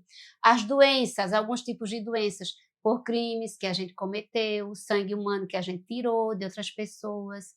A gente, às vezes, vê com muitos problemas por falta de sangue, né? Precisar muito de sangue de outras pessoas, alguns tipos de doenças mais raras. Na verdade, não é um castigo. A reencarnação, ela não é um castigo. Quando vem dessa forma mais doentia, né? Como uma expiação. Que a reencarnação pode ser expiação, prova ou mesmo missão. Missionários são poucos, né? A gente vê em todos os campos das religiões. Madre Teresa de Calcutá foi uma missionária, mas ela tinha um corpo também doente. Porque a doença é como se fosse um dreno. Estou drenando, estou limpando a minha alma. A doença também é uma forma de drenar. O sofrimento, né, é uma forma de drenar, botar para fora as minhas deformidades. E com o tempo eu vou evoluindo. Isso não significa ter consciência de culpa, porque muitas pessoas, quando têm essas deformidades, não aceitam. Aí entra pela questão da consciência de culpa, porque inconscientemente ela sabe, ela sente que algo aconteceu para ela vir daquela forma diferente. Não é Deus que está castigando, porque seria um Deus injusto. Deus não é injusto. Toda doença, toda deformidade, ou as nossas futuras doenças que a gente tiver, não é um castigo. Nem também a gente deve adentrar, como a Zélia falou, nessa questão da culpa. É uma oportunidade de a gente se sorreguer nossa alma. ter a consciência, o espiritismo nos ajuda muito, ter essa compreensão. Por que eu estou adoecendo? O que essa doença está querendo me ensinar? O que ela está querendo que eu aprenda? Então, ela é uma forma de dreno, né? É uma colheita, muitas vezes, é uma escolha, é uma colheita, mas se eu for um espírito resignado, eu vou passar aquilo com mais coragem, com mais determinação para aquilo passar rápido. Como gigante deitado, né, Tônia? Ele queria perguntar. Nesse caso de um exemplo de uma pessoa deficiente, é só um exemplo. Pelo conhecimento e pela religião de vocês, nesse exemplo, seria para o aprendizado dos pais ou da mãe em específico ou da própria reencarnação da criança que viveu aquela vida passada? Para todo mundo, porque ela não nasce na família errada, né? Todos nós temos ligações uns com os outros. E todos nós temos alguma ligação. Às vezes, assim, o pai e a mãe já estão numa condição melhor para receber aquele espírito com aquela deformidade. Aí trabalhar a questão da humildade. Receber aquele espírito. Às vezes foi o próprio pai e a mãe que causou aquilo ali no filho. No espírito, vamos dizer assim, no espírito. Ele veio daquele jeito até para certo o pai, ponto que você tá falando. que o pai e a mãe agora vão aprender a cuidar daquele espírito que ele ajudou a chegar àquele ponto. Gente, eu li uma reportagem, vi uma reportagem de uma moça que ela odiava os pais, o pai. Odiava, chegou ao ponto dela sair de casa, que além de odiar o pai, ela tinha muitas dores de cabeça, muitas, terrível. E ela já tinha feito todo tipo de exame, não deu nada, absolutamente nada, mas ela não conseguia nem chegar perto do pai, nem ter paz com a dor de cabeça. Ela entrou no processo de regressão, a psicologia faz. Se é um caso de saúde, faz. E nesse processo de regressão... Regressão que é, no caso, assim... E voltando aos pouquinhos... Memórias, né, das vidas passadas, que no espiritismo só é permitida fazer com os médicos, né? Os psiquiatras... Seria... hipnose não. Terapias de vidas passadas, que o espiritismo permite, mas que seja especialista, ou psicólogo, ou médico, né, especializado. Então, ela fez com a psicóloga dela, que ela já vinha há muito tempo, e ela chegou a um ponto que não tinha mais que a ciência daqui poder resolver. Vamos para a ciência espiritual, que é o lado espiritual. E ela foi indo em várias reencarnações. No momento, ela chegou ao ponto de que ela, em uma reencarnação, ela morava na Ásia e vivia em uma tribo. Ela era a chefe de uma tribo. E o pai dela era chefe de uma outra tribo, que era inimigos. E a tribo que o pai dela era líder, invadiu a tribo dela, prendeu eles, amarrou ela, que era líder, num canto e colocou uma cobra para matar ela. Na hora que a cobra ia picar, ela acordou e não quis, mas ela lembrou porque ela odiava tanto o pai dela e tinha medo do pai dela. E passaram-se várias reencarnações, e eles vindo em situações diferentes, e eles não conseguiam superar aquele trauma, aquela reencarnação que eles eram inimigos. Mas a partir do momento que ela teve esse conhecimento, ela passou a ter uma postura diferente para com o pai. Não estava morando, diz que nesse momento, nessa vida, ela não tinha ainda condições de morar com o pai, mas ela passou a ter contato com o pai escrevendo para ele. Escrevia carta, ela disse, nem telefone eu tenho condições nesta vida de conversar com ele, mas eu estou aprendendo a conviver, conversando com ele, com cartas, para a gente criar uma afinidade, porque um clima de confiança, para criar confiança, porque ela tinha medo ainda dele. Quando se aproximava dele, a dor de cabeça aumentava, porque ela tinha medo dessa lembrança. Era muito forte, essa lembrança. Então, mas ela disse que ela tinha uma compreensão melhor da vida agora, tinha uma visão melhor da situação, e ela está começando a aprender a conversar com o pai. Então, isso é a justiça divina agindo. A reencarnação, ela não é um castigo, para nos ajudar a viver melhor. É aprender, a gente tem como objetivo aprender a se amar, se conhecer e se amar, se perdoar, porque é difícil, né? O processo reencarnatório é para isso. Por isso que Jesus colocava o inimigo está dentro da sua casa. Muitas das vezes o inimigo está ali dentro mesmo. A gente convive com pessoas que hoje são nossos parentes, mas que em algum momento a gente já viveu outras outras fases, Experiências. outras experiências, mas que a gente ainda não aprendeu a conviver. Por isso a necessidade de nós estarmos juntos novamente. E a doutrina nos esclarece disso, a gente conviver. Às vezes não é só na família, no trabalho, é com amigo. Às vezes, vamos dizer assim, na sociedade como um todo, o inimigo não vem dentro de casa, mas vem como alguém que perturba um filho nosso, que quer levar para um mau caminho. Vem como um amigo que não é bem um amigo, que nos esculacham de todas as formas, que quer nos apoiar lá. Às vezes não consegue atingir, vamos dizer assim, diretamente um pai, uma mãe, alguém daquela. Aí tenta encontrar formas de ser aquele amigo, né? Aquela pessoa que vai conduzir o outro para um caminho não reto. Então, tudo. É por isso que o Espiritismo é uma escola, né? A gente estuda muito. A gente vai para compreender aprender melhor. Porque o maior desafio da humanidade hoje é a convivência. É a gente aprender a conviver. Dentro desse contexto, como é que o Espiritismo vê a questão do diabo, por exemplo? São espíritos, o diabo assim, a figura mesmo do diabo como um ser que Explica foi... pra gente. Para Dentro nós, desse contexto que a gente já começou aqui. para nós que a todo gente falou de Jesus e todo o isso. processo do... Nós não cremos assim no diabo como figura criado que se afastou de Deus, não. Ou um anjo do bem. São espíritos assim inferiores, um grau muito inferior. E existe assim, vamos dizer assim, quando uma pessoa é muito criminoso, uma pessoa foge das leis de Deus, perversa, é um diabo, né? Vamos dizer no termo, no sentido da palavra. Nós não cremos E nessa diabo. questão de que foi um anjo desviado. São espíritos, Decaído. não é? São espíritos que que estão em foram evolução ainda. que foi né? criados por Deus, simples e ignorantes, como todos nós, mas que nesse percurso Se desvia. evolutivo saiu da linha e entrou num desvio. Mas E depois nesse ele desvio, volta. ele vai criando muitas maldades, e essas maldades é com ele mesmo. Então, como a Tony colocou, ele foi altamente se deformando. Né? Mas o processo de reencarnação é um processo de reajuste. Então, ninguém vai ficar para trás, como prometeu também Jesus. Nenhuma ovelha será perdida, né?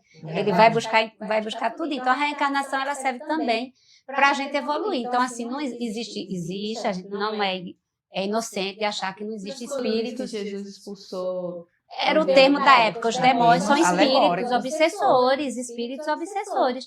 O que é um espírito obsessor? Alguém que quer se vingar de outra pessoa. Não perdoa. Ele fica assim, ele se deforma, como eu falei anteriormente, né? Ele chega num grau tão grande de deformidade que cria mesmo essas aparências, porque é o desejo dele. Mas aí, assim, tinha um rival, algum conflito, algum inimigo, e um morre primeiro do que o outro. Não se perdoaram. Você acha que quem foi primeiro, que deixou o seu inimigo aqui, vai deixar ele assim de bonzinho, Quando acorda, né? porque Não, assim às as vezes pessoas assim, procuram. matam o inimigo. Quando acorda, Quando acorda a consciência, quando cai em si.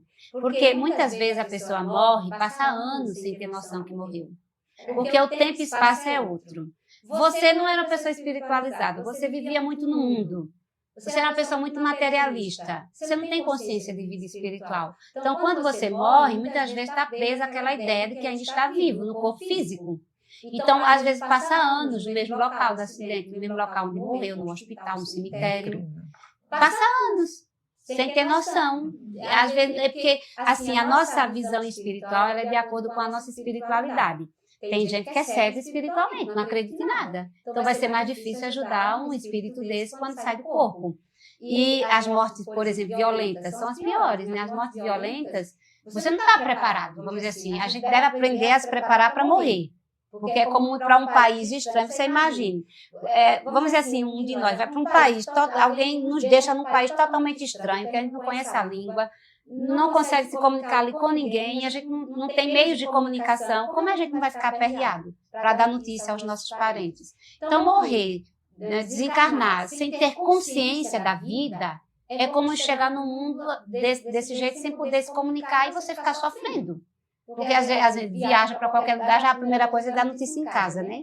E quando você morre despreparado, você imagina perder a noção de tempo e espaço. Você é uma pessoa alheia às coisas espirituais, a Deus, a Jesus, né? A essa situação. Você vai sofrer mais. Então, tem gente que morre, e as mortes violentas são muito ruins para o espírito. Morrer de tiro, acidente, mortes repentinas. O ideal, vamos dizer assim, a morte mesmo de Deus é quando você vai perdendo todas as forças, como a velinha que vai se apagando no seu corpo, né? A vela da vida, a luz da vida vai se acabando. Essa é a morte natural, porque você ali está se preparando. Mas tudo é lição e aprendizagem, né?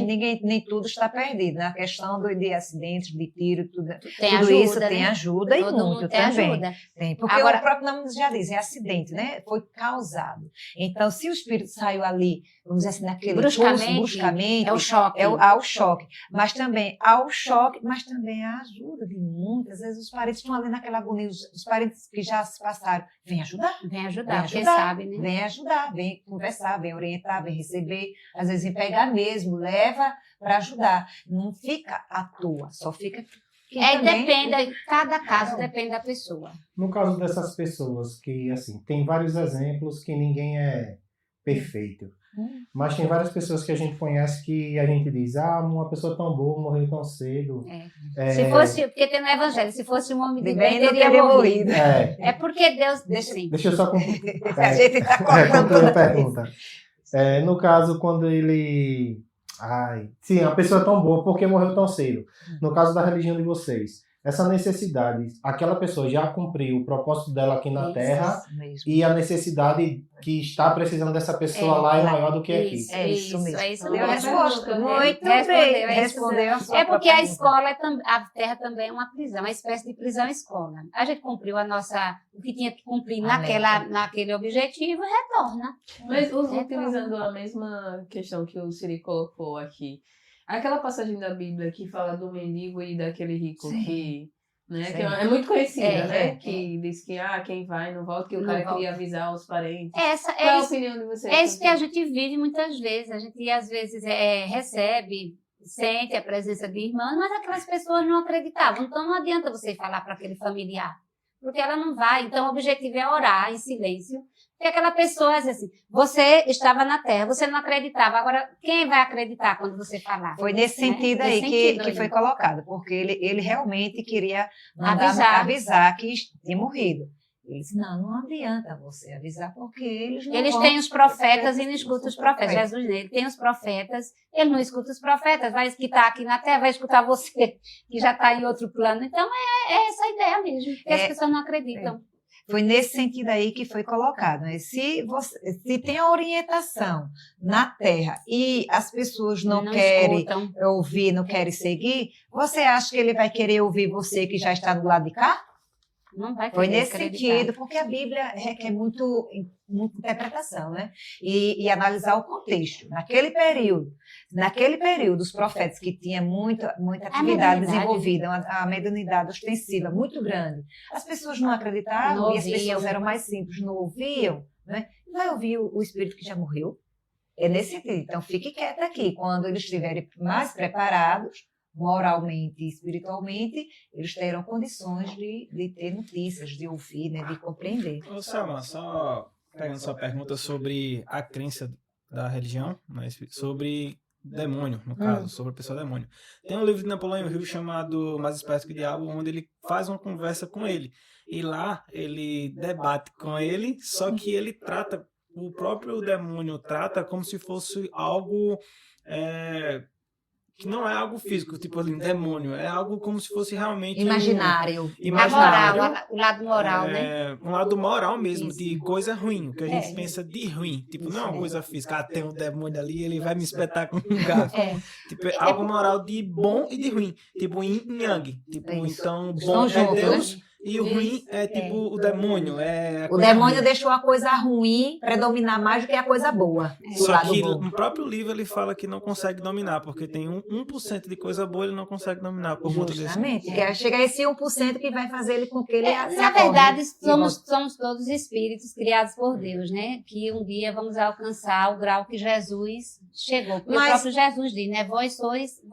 Vocês farão muito mais do que eu faço. Então, assim, o objetivo é esse, são espíritos, mas até na Terra mesmo tem tantos criminosos, né, que ele diz assim, eu sou o demônio, né? Mas isso aí é porque ainda são espíritos atrasados. Mas tem 99% de coisa ruim, mas teve 1% de coisa boa, porque até os piores bandidos, vamos colocar esse termo aqui, mas ele sempre tem algo ou alguém, alguma coisa. Ele ama um animal, uma planta, uma mãe, um filho, sempre tem. É 1% que vai fazer ele acordar. Né? E só para não esquecer, no início da nossa conversa, você falou sobre a glândula pineal, né? Isso. E eu lembrei que na época que eu estava tendo muita paralisia do sono, eu pesquisei sobre essas coisas e eu vi que tinha a ver, porque eu tive um contato com Jesus, ele apareceu para mim realmente e eu vi que teve fios. Então eu meio que transcendi. Você teve uma experiência espiritual muito forte. Exato. Então eu vi que através da glândula pineal as pessoas forçam isso com um tipo de meditação. Eles transcendem, eles vão para o lado espiritual forçando, escutando uma música, meio que acessando essa glândula e conseguindo ir para esse lado espiritual dessa forma. Vocês sabem dizer um pouco mais sobre a paralisia do sono? Que você sabe o que é isso? Olha, a questão, tudo tem a ver com essas questões sensoriais nossas, né, de autoconhecimento. A glândula pineal, ela é a chamada glândula da vida mental. Ela é, hoje, assim, com os estudos, né, é a glândula que também aciona as emoções. Todas as emoções nossas e no nosso sistema nervoso já vem antes, quem aciona a glândula pineal, que está no comando o espírito. Então, assim, faz parte vamos dizer assim, do mecanismo dela, do funcionamento dela, da glândula pineal. Aquela questão do sono. A apneia do sono é um estudo científico, eu acho que daria um programa aqui pra gente falar. Para entender essa questão que tem a ver com mente e cérebro, né? As engrenagens entre mente e cérebro. Só para não fugir do roteiro espiritismo aqui, né? Essa questão de muitas famílias, eu não sei se Siri ou a própria Rosana já... Quem tem esquizofrenia, às vezes, a família, né, confunde. O que é que vocês falariam sobre isso, né? Olha, eu acho que é um assunto bem pertinente, que a gente não pode deixar passar aqui nesse momento. Esses tipos de problemas, tendo duas né? pessoas com tanto conhecimento. Estamos aprendendo, estamos em busca. Assim, como a gente falou antes também, cada caso é um caso. Existe, assim, toda doença ou todo assim, problema nosso nasce na nossa alma.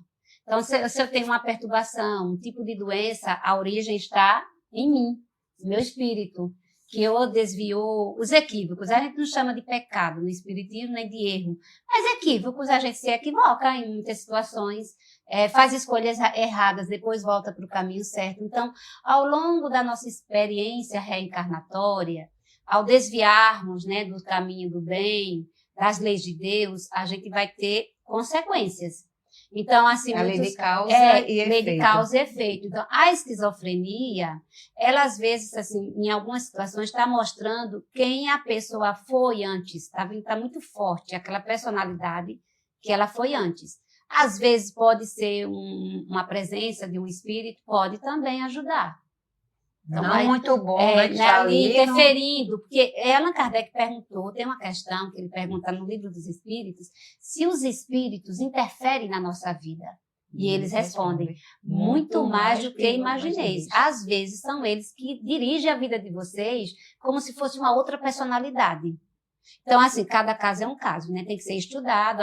Às vezes, é problema da medicina mesmo. É físico, né? Algum problema físico. Mas, às vezes, é um problema, assim, que o esquizofrênico ou dupla personalidade. Eu estou trazendo à tona quem eu fui antes de mim. Aquilo é muito forte, e não aquela tem personalidade. Né? É como se fosse assim, vindo à tona aquela personalidade que eu fui. Tem gente que diz assim, parece que tem dupla personalidade, né? Se não for, às vezes, uma interferência espiritual ali, uma presença muito forte, sou eu mesmo, trazendo as minhas personalidades à tona. E fica tudo misturado. A senhora colocou o fato de antes, né, existiam mais comprovações, tipo na época do Allan Kardec. Fenômenos, que era para chamar a atenção do mundo. Mas hoje, mesmo não tendo, tem algum fato que vocês possam citar, né? Que nos mostre, assim, não, até hoje ainda a gente tem fenômenos que comprovam tudo isso. Está com alguns anos ali no Riachão, não sei se vocês lembram, mas tinha uma casa no Riachão, aqui em Junqueiro, no interior de Junqueiro, que ninguém tinha sossego, não. A casa, ninguém via nada, mas as telhas, Passou até no jornal. as telhas eram retiradas, Jogadas. jogadas fora. As pessoas viam pedras sendo jogadas, mas ninguém fazia isso. Barulho. Geladeira tirada do lugar, colchão incendiado. E alguém morava na casa? Morava gente dentro de casa. Vieram padres, pastores, todo mundo ajudou. vieram espíritos de Maceió. Foi um monte de gente, né? E fizeram muitas orações, né? Muitas orações até a casa voltar à normalidade. Mas foi um trabalho Uma perturbação muito grande. Mas você descobriu o que é? Eram Irmãos, os espíritos. mesmo. a gente chama Porque, irmãos. e a gente Irmãos chama perturbados. isso, esses fenômenos acontecem quando tem médios de efeitos físicos. Na casa. A mediunidade de no efeitos físicos, quando o médium libera um grau assim, de ectoplasma, que é tipo uma energia, um fluido, né, que todo ser humano tem, mas os médios ostensivos em maior quantidade liberam um pouco daquele ectoplasma, aquela energia, que os espíritos conseguem atuar no plano físico. Características desses espíritos são inferiores, porque os bons não andam derrubando objeto, né? Ou inferior, diga assim, inferior porque não é espírito evoluído. Mas é porque algum médium ali tem pessoa mediunidade de efeitos físicos, que é quando cai tampa das panelas em casa, você escuta barulho, um objeto que Você cai. não vê nada, mas você escuta. Tem ali sempre. acontecendo os fenômenos, né? Não são espíritos assim evoluídos que fazem isso.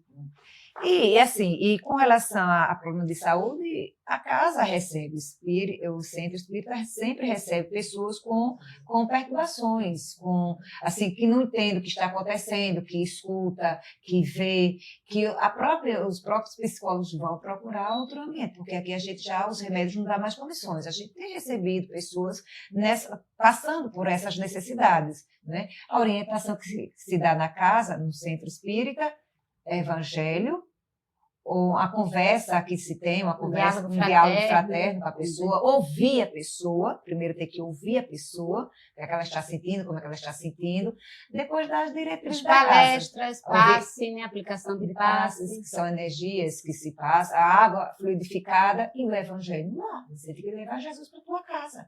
Pelo menos uma vez por semana, você tem que fazer o evangelho. Abrir um bom livro, uma leitura, a Bíblia, 10, 20, 30 minutos, fazer uma reflexão ali, uma prece de agradecimento. Porque a gente também tem que fazer essas atividades em casa, não é só na igreja, não é só no centro, na nossa casa. A gente costuma levar tudo para a nossa casa, né? Festa, música, às vezes assim, quem gosta de beber, né? Nós não bebemos, mas bebida. E por que não leva o evangelho para sua casa? Pelo menos uma vez por semana, alguns minutinhos, para ajudar a higienizar sua casa, sentir a presença de Jesus, pedir, né, para que haja uma harmonização melhor. Às vezes a gente esquece disso, e às vezes só quer buscar no templo religioso, mas a gente tem que ter essa prática no nosso lar. É uma forma de higienizar e manter a casa também em harmonia. No caso de vocês, do centro de vocês, esse exemplo que vocês deram agora, tipo, a pessoa está precisando dessa ajuda.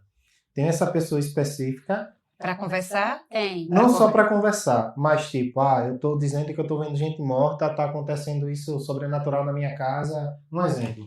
E de ir até a casa tá me perturbando. Pessoa, todos os dias o cara tô vendo que tem alguém, um exemplo. Sei. E tá acontecendo isso comigo, o cara procurou vocês. Certo. Procurou lá o centro, né? Tem uma pessoa que conversa. Já é específica assim, porque já vai estudando, treinamento, né? Não é assim, que tem que ser uma pessoa específica. Tem que ser um médico. É qualquer trabalhador espírita que deseje realizar essa tarefa. Aí faz o estudo para entender melhor esses mecanismos, né? Essas situações, e se propõe a realizar isso de forma voluntária, como a gente já falou. Então, conversa, orienta nesse sentido de assistir palestra, receber o passe, prece e essa orientação. E não deixar de procurar o médico. Agora, de ir para a casa da pessoa para fazer esse tipo de atividade, não quem tem que fazer é a própria pessoa, na sua própria casa. O evangelho do lar, já diz, é o evangelho do lar, tá? Com seus parentes, com as pessoas da sua casa. Agora, tem esse roteiro de atividade que a pessoa orienta. Venha algumas vezes, escute a palestra pública, que é a orientação do Evangelho. O passe, que é uma atividade da casa, que é a questão de transmissão, vamos dizer assim, de transmissão de energia. Rezar. Toda reza é boa, meu filho. Toda reza é boa. Rezar na pessoa. Né? Orar na na pessoa. Orar. Às vezes a gente está tão fragilizado que nem força para fazer uma prece, um Pai Nosso tem. Então, se eu tenho uma pessoa que está ali com essa predisposição, com a amorosidade de rezar em você, é bem-vindo. Ajuda muito, despir O tratamento esse, né? aquelas Vamos coisas dizer. ruins que a gente está. E é isso que se pede. E a água fluidificada, beber água, a gente bebendo água aqui. É uma pessoa que faz uma prece na sua água, bebe, meu irmão, bebe, meu filho. Ajuda Isso muito. é muito bom, porque é a sua vontade. Você também vai ter que estar receptivo para receber. É o seu desejo de se curar, de se melhorar, né? E o desejo da pessoa de lhe ajudar. Então, são duas forças que se atraem naquele momento. Porque não adianta também estar uma pessoa ali, pode ser em qualquer religião, em qualquer igreja, que quer fazer isso para você e você se fecha. Né? É como Jesus chega na sua porta, quer lhe ajudar, encontra você coração despido de fechado, coisas ruins. não entra. Então, né? como é que Jesus vai lhe ajudar se você também não está receptivo? Então, toda e qualquer religião que se dispõe a lhe ajudar e você não quer, não tem força que vai ali lhe ajudar. Primeiro, Vai contribuir. ajuda-te que o céu te ajudará, né? Para a gente só concluir aí o tempo, a gente vai passar mais um Foi pouquinho. tão... É. Que nem a gente não viu nem a hora Tem passar. passado mesmo, é. Vocês, eu acho que vocês conhecem aquele exemplo que tem aquele. Fizeram até um filme que é com Danton Mello sobre o Dr. Fritz. Isso. Né? É. Que é Zé de Arigó, eu acho Zé o de nome dele. Arigó, foi muito bonito. No caso dele, assim, vocês avaliando, deixa eu só terminar outra pergunta, para vocês compararem e Tá. concluírem. No caso dele, assim, para os leigos, aparentemente, realmente ele estava fazendo esse trabalho voluntário lá de trabalhar em prol das pessoas, né? E no caso do João de Deus, aí já é um charlatão que foi... Charlatão bem Não, vamos dizer apreciado. assim, olha, no caso do João de Deus, ele realmente Ele tem a mediunidade. Tem Ele esse dom também. Tem. mediunidade. Inclusive, ele procurou na época Chico Xavier orienta meu filho, usa a sua mediunidade. Mas assim, como todo mundo, nós temos nossas falhas, Uhum. a gente se desvia muitas vezes do nosso caminho e infelizmente ele não conseguiu, né? Ele não conseguiu trabalhar aquilo de forma, ele ajudou a curar muitas pessoas de outros países, o ambiente ali era muito Ele tem a mediunidade, cheio, muitas de mediunidades, na cura, verdade. principalmente de cura, né? Mediunidade de cura. Energia. Mas infelizmente ele assim escolheu outro caminho, né? Desviou, vamos dizer assim. Foi consequência do livre arbítrio. Uhum. No caso o Arigó, ele também tinha grande mediunidade curativa. Ele só não decidiu fazer o que ele fez, né? Mas Entendi. ele tem a mesma habilidade. Tem. Cura, Resumindo. de muita cura. Tem. Inclusive, aí vieram muitos pesquisadores de fora mesmo, pesquisar o José de Arigó, que ele curava realmente e era ali com... Dr. Fritz, a gente fala assim, porque era um sobrenome, né? É um sobrenome Mas ele alemão. incorporava, né? Isso. Mas ele realizava mesmo. Ali ele foi muito A diferença estudado. está na questão do materialismo e da espiritual. caridade verdadeira. Dai de graça o que de De graça. graça recebeste. São escolhas, né? São São as escolhas. Ele da teve vida. outras pessoas também depois, né? Do Zé de Tem. Arigó, que- Peixotinho. Peixotinho era médio de materialização. Muito, muito potente também. Ele- Os espíritos materializavam ali, Através do ectoplasma que ele liberavam. liberava. Tudo que a gente faz aqui. Puxa outro, né? Puxa outra. É porque é Conversa profundo, pra- né? É profundo. Mas aí outro programa, né? É profundo. Então é isso, o tempo foi, né? Acabou Mas- o tempo. Antes de terminar, eu também tá ali contando, minha gente, ela tá contando. Né? Tá Antes de- certa, de tá certa. finalizar, eu Alguém queria tem que, eu acho que ficar. Dá aquela mensagem para quem não conhece, para quem tem aquele preconceito, que quando fala de espiritismo. De espiritismo, né? Né? Olha. Ou diz que foi pro. Porque foi muito corajoso, né? Eu, sinceramente, parabenizo. E também a forma que vocês dois passaram, assim, deixou uma clareza fantástica sobre tudo.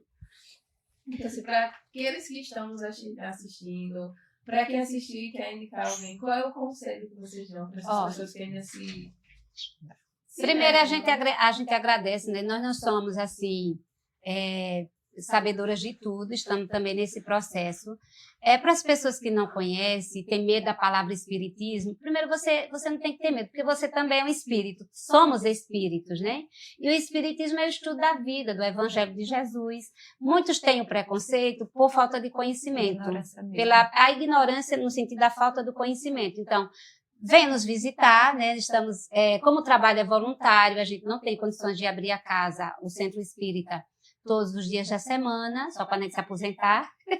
Mas a gente funciona dia de sábado à noite, as palestras públicas, das 8 às 9 da noite, mas pode chegar às 7 e pouco, a gente já está lá, se quiser conversar, conhecer a casa como é. O nosso trabalho é isso, palestra. do Evangelho de Jesus, né? As bem-aventuranças, que é o que mais a gente aprofunda. Se quiser conhecer o Espiritismo, aí nós temos estudo à tarde, no sábado à tarde. Nós temos estudo para conhecer os princípios, a base do Espiritismo, a mediunidade, né? Essas questões. Também é tudo gratuito. Então, estão todos convidados, né? Porque a casa, o Espiritismo é o Evangelho de Jesus.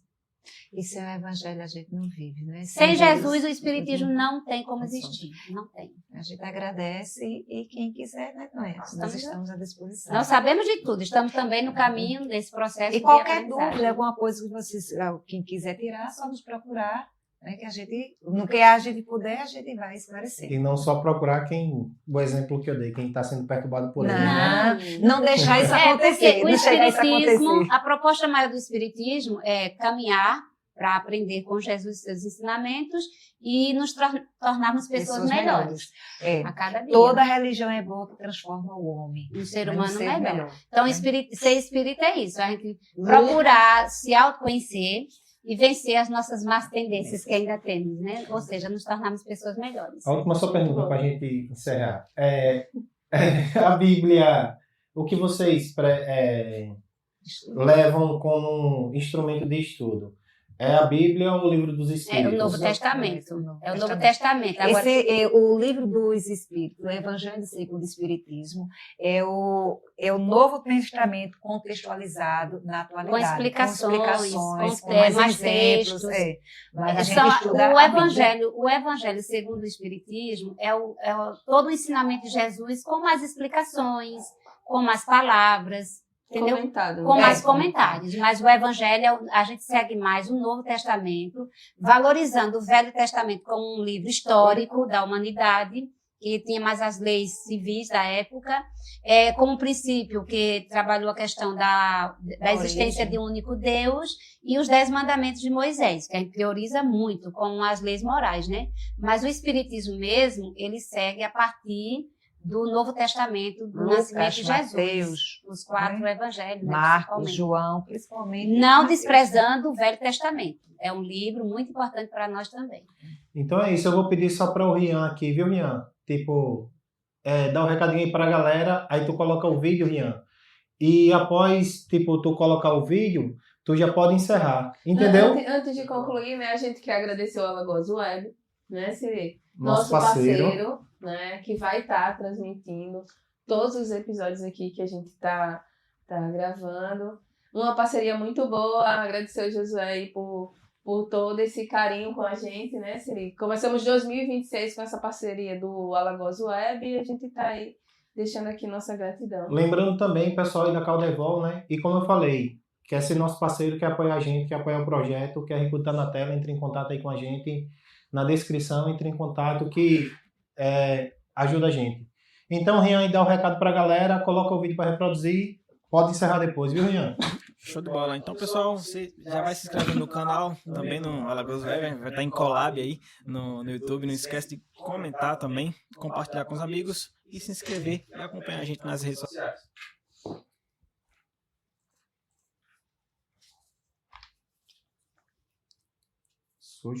Show de bola. Olha lá, professora. Nós.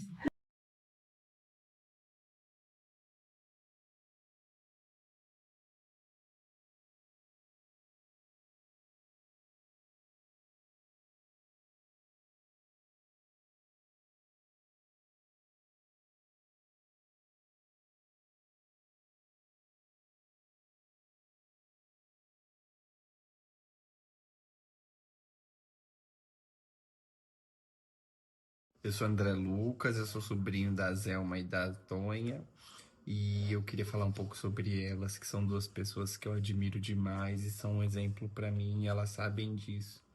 São pessoas amáveis e são pessoas nas quais eu amo muito, muito mesmo. A tia Tonha é uma pessoa mais serena, já é mais calma. A tia Zélia tem uma cabeça genial, de incrível, e são pessoas que eu me admiro muito. Um beijo. Oi, eu sou Vitória, eu sou sobrinha da Antônia e da Gisélia e é quase um desafio colocar em palavras a grandiosidade delas, mas ao pensar nelas, a única palavra que me vem à mente é gratidão pelo incentivo, porque tudo que eu sou hoje, além do esforço da minha mãe, principalmente, eu devo a elas, assim, em um nível estratosférico. E eu gostaria de dizer que eu amo muito, muito, muito, muito elas, que não cabe nem em palavras o quanto eu as amo. Então é isso. Beijo. Oi, eu sou o Bruno, eu sou sobrinho da tia Tonha e da tia Zélia, e eu quero falar um pouco sobre elas. Elas são pessoas muito inspiradoras para mim, eu tiro tudo de muito bom delas. Elas são pessoas muito humildes, carinhosas, são muito batalhadoras e principalmente resilientes. Então elas são muito inspiradoras para mim, e eu sigo a minha trilha sempre me inspirando nelas. Até mais. Eu sou André Lucas, sobrinho da Zelma e da Tonha. E